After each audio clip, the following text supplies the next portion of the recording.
Welcome to the Nightlife Podcast, where we discuss all things having to do with Knights of Pythias.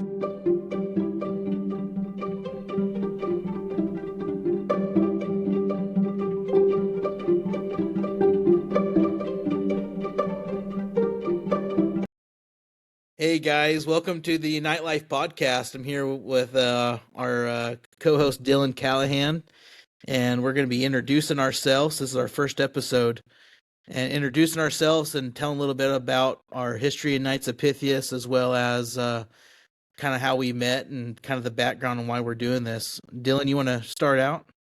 Sure, put me on the spot. So I joined in 2019. A couple of really good friends invited me to join the Knights of Pythias, and I'd never heard of it. So they kind of told me a little bit. They told me, it's kind of like a fraternal order, similar vein to Freemasonry or Odd Fellows, and I didn't really know anything about those either. So I Googled it. I went to Wikipedia. There was a Wikipedia article about it.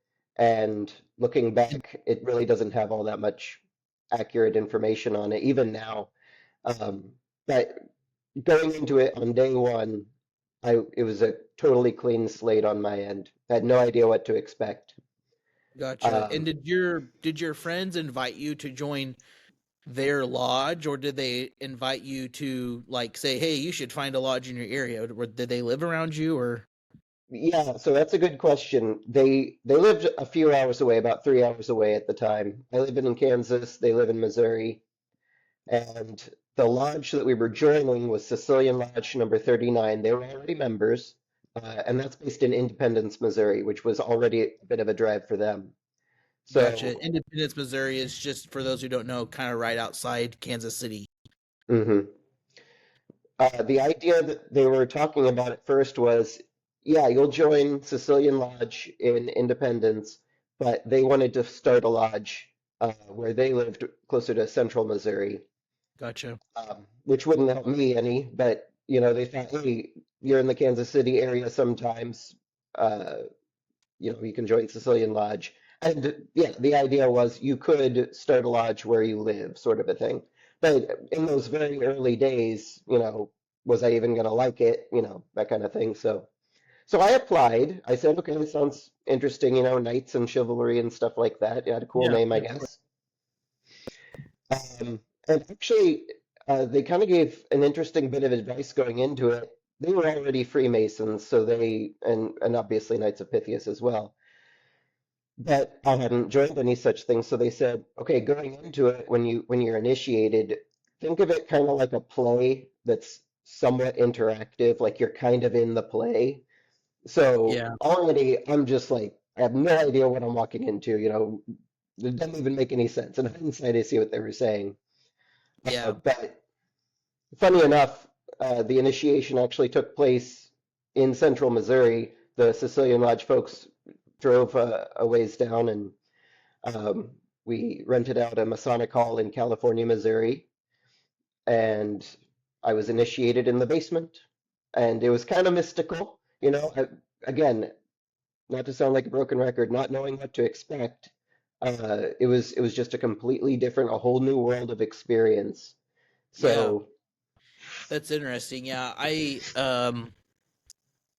it just so happens that me and Dylan happen to be in the same Knights of Pythias lodge. But Dylan wasn't always in, he was joined Sicilian, but Dylan actually, from my understanding, right, Dylan, you started your own lodge in the Emporia, Kansas area. Is that correct? Yeah. Damascus Lodge number 445. Gotcha. It was October of 2020 is when we founded it. Gotcha. So, and I think that's the thing that I think can be rare, but it's becoming less and less rare. And that is that guys are saying, hey, I like, if it's Masons or Oddfellows or Knights of Pythias, are saying, hey, I like this. I want to share it with others.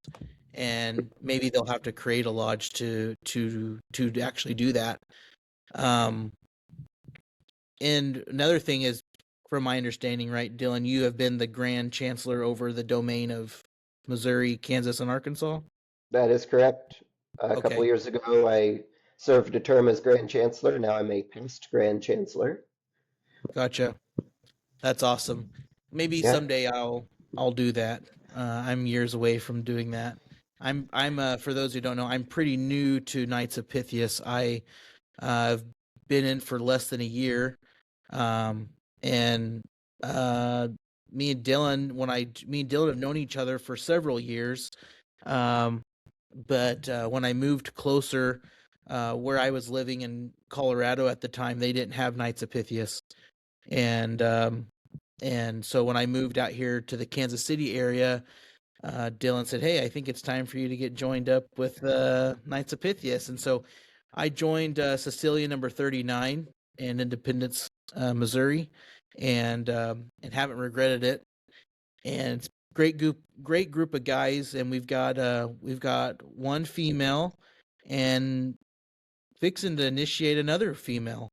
So who knows? We might get a Pythian sister started, maybe soon enough. Who It's all knows? So entirely possible. So, what was your experience? I know you have a background in fraternalism, so you yeah, coming into the Knights of Pythias, you kind of had the advantage as far as kind of having an idea of what you might be walking into. But how did it yeah. stack up? I think that as Dylan mentioned, I'm a fraternalist, as some call. I'm the trifecta. I'm a Freemason, an Odd Fellow, and a Knights of Pythias, and I also do Loyal Order of Moose and Lions, and I did Grange for a little bit. And anyway, um, the Knights of Pythias, really, to me, their ritual it's very different in the sense of, in Odd Fellowship and Freemasonry, you do have to trust your brother. But in Knights of Pythias, you really got to trust your brother. And you really, there is that sense of, a lot of people say Freemasonry is a building yourself, Odd Fellowship is building your community, and Knights of Pythias is really kind of that learning how to build a friendship. I don't know if it's teaching me necessarily how to build a friendship, but it's definitely taught me the kind of friendship that I'm looking for, or the kind of friendship that I, as a Knight of Pythias, need to be open to. And so I like that, and I hope to grow that with more brothers and sisters that continue to join the Knights of Pythias. And I think that sometimes, in Knights of Pythias, we don't really have a ton of regalia and a ton of, with Masonry, there's just gobs of regalia. Odd Fellowship has regalia. With Knights of Pythias, it's really less about that, and really about, I feel like, in my opinion, focusing on um, focusing on the actual fraternal aspect, instead of maybe what someone looks like, with, like, I mean, as in, oh, what badge do they have, or what Yeah, collar do they have, or, so I do have to say that I like that about Knights of Pythias. Don't get me wrong, I love a beautiful Oddfellow collar or a beautiful Masonic apron, but Knights of Pythias is a little bit different, and I like that about it. But yeah, there's podcasts out there that are for Masonry, Odd Fellowship, but there's really nothing out there for Knights of Pythias, and that's why me and Dylan really want to get this podcast going and get it out there. We want to talk about Knights of Pythias. We want to talk about Pythianism, esoteric type Pythianism.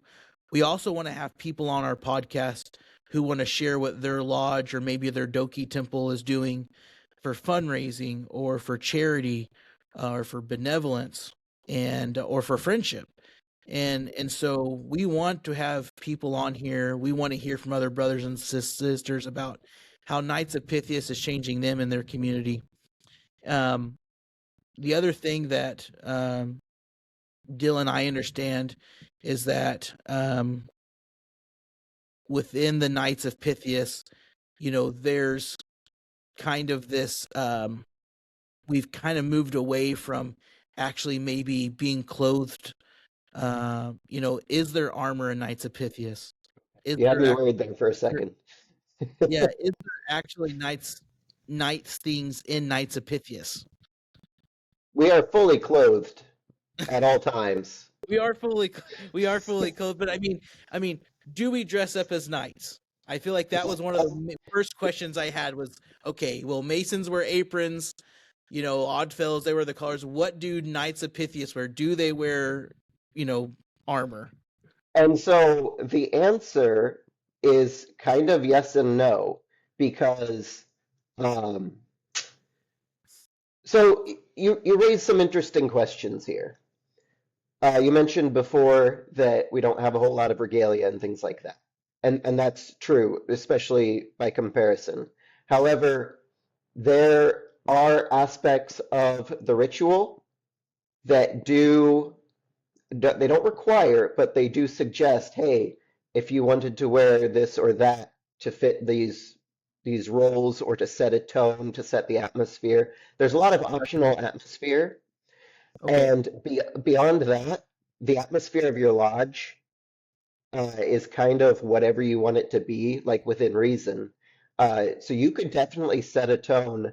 And I have in mind a certain part within the ritual where it's said, hey, this officer should be wearing this, that officer should be wearing that, and one of those things includes a full suit of armor. gotcha. And there's also things that candidates could be invested with. Some of it's required and some of it's optional. That optional stuff, bringing that back, is something I'm really looking forward to moving forward with the Knights of Pythias as we progress, because it's no secret that fraternalism, we've had our golden age already, so everything's really Yeah, toned down in these last several decades. yeah, But and among the trifecta that you mentioned before, you have the big three: Freemasonry, Oddfellows, Knights of Pythias. Knights of Pythias is definitely the dark horse. yeah, We've been kind of, I don't want to say lagging behind, but it's the fraternal order that people kind of forgot about after so yeah, long.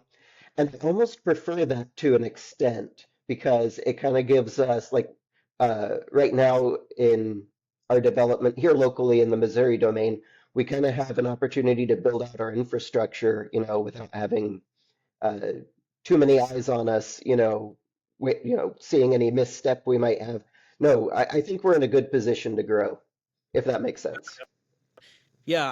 I agree. I think I see a huge comeback in fraternalism. I mean, a lot of people think masonry. I mean, masonry probably is surviving the best out of all of them, right? For sure. Masonry. I don't know. Compared to the big three, masonry is probably doing the best. Next, Odd Fellowship. Next, Knights of Pythias.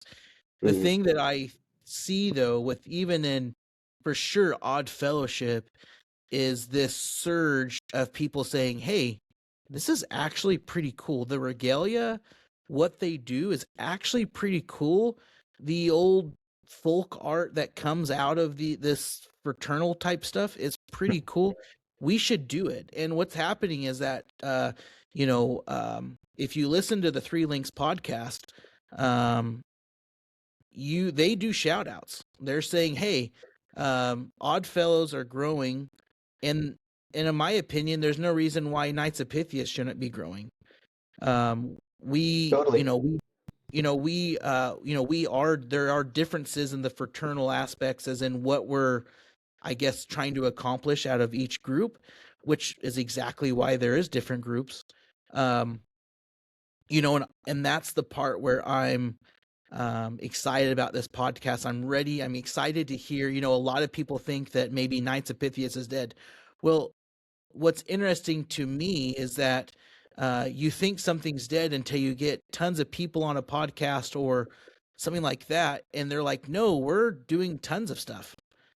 For instance, my Odd Fellows Lodge just gave this in 2025 gave $6,000 um, to the local community to help families in need.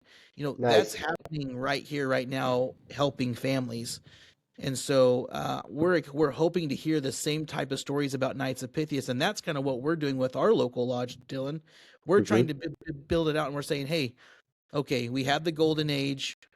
We went through the age where none of our parents joined. It was all of our grandparents, or our great grandparents, and Yep. now all of the grandkids or great grandkids are saying, It's time to build it back, and it's time to actually be doing fraternalism the way it's supposed to be done.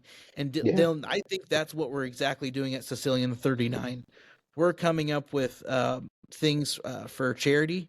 We're Yep. coming up for things with having friendship and benevolence, Yep. and as you know, we're working on restarting our dramatic order of Knights of Coruscant, Yeah. and we have it on paper, but it's just been on kind of on paper the past past few years, and now Yeah. we're going to be getting it up and going active again. So we are making strides. Um, Dylan, what do you foresee Knights of Pythias offering individuals who are looking for either to join fraternalism just out of the gate, like you, first Mhm. fraternal order they've joined? What are they looking for? And is it the same thing that maybe someone like me, who's already a Freemason or an Odd Fellow or something like that, um, you know, are the people, those two types of people, are they looking for the same thing, or are the reasons why they're joining different? There's definitely a spectrum of a wide array of reasons to join, reasons to stay, what energizes people. And fortunately, Knights of Pythias kind of scratches a lot of different itches.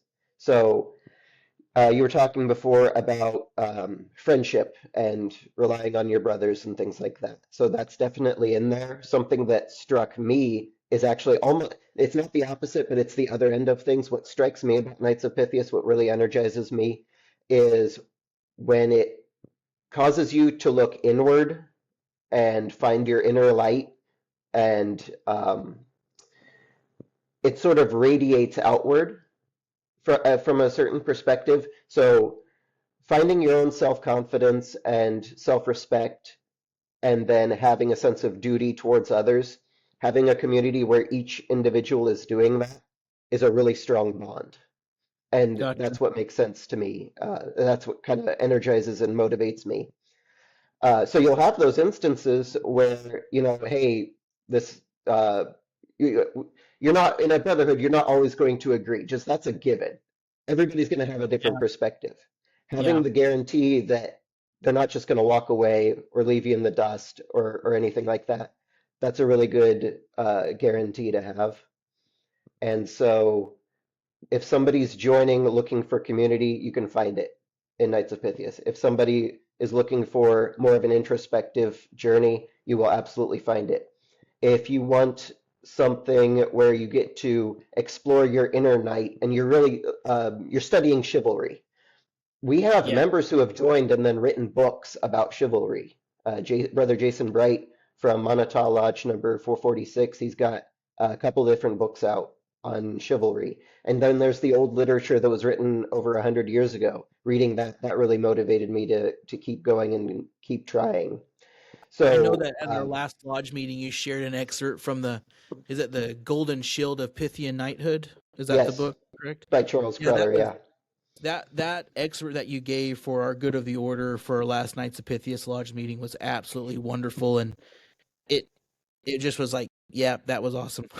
Yeah, and as we go through that, because what I like about Golden Shield, without getting into the weeds, is that it's a book with chapters, but each chapter is referred to as a pilgrimage. So they're looking at different aspects. So every meeting is going to be a different aspect of Pythianism, Yeah, and it's going to get into that esoteric stuff. So it's talking about the symbolism and the things that it's kind of like an onion with many layers.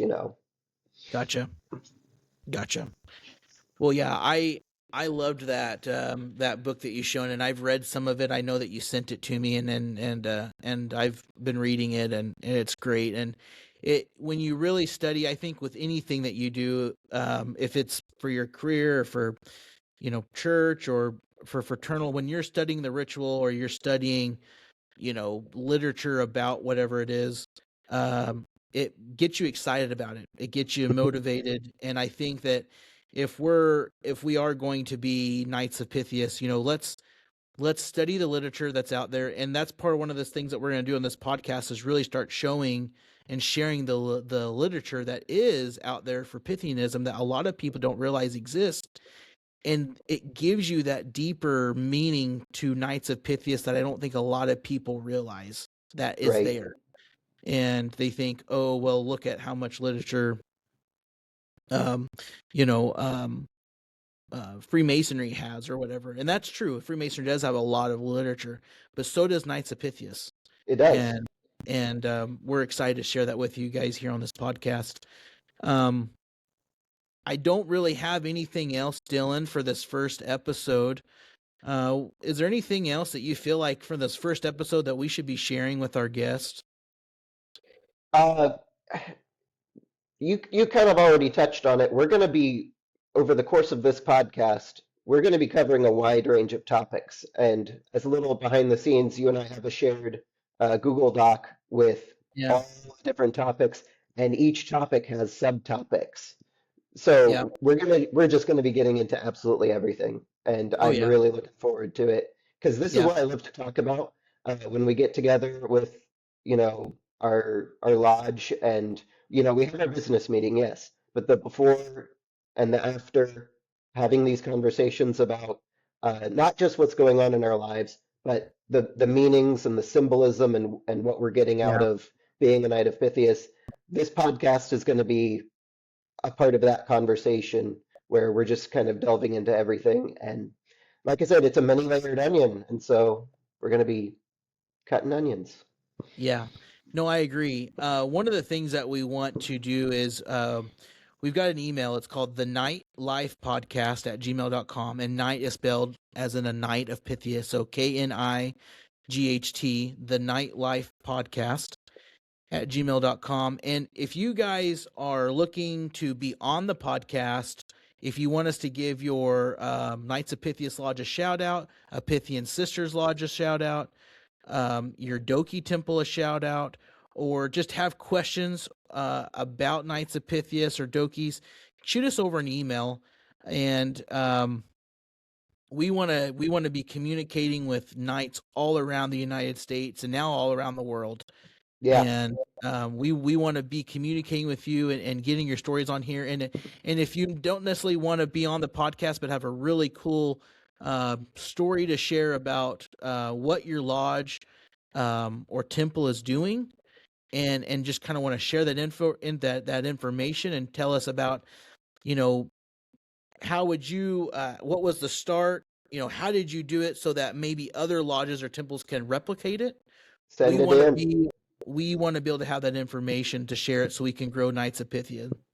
So anyway, well, Dylan, thank you so much for your time. And again, I'm really excited about the podcast. We're basically taking our Facebook chat and creating a podcast out of it. Well, yeah, we're taking our 15 different groups of Facebook Messenger and Yeah. combining it to one. Yeah, and we're hoping that so that other people can be able to learn about these things and realize that Pythianism is not dead, and we're not going to let it die. So anyway, well, Dylan, again, thank you so much, and excited to do episode number 2. Thank you. I'll talk with you later. Yeah, let's do it. See ya.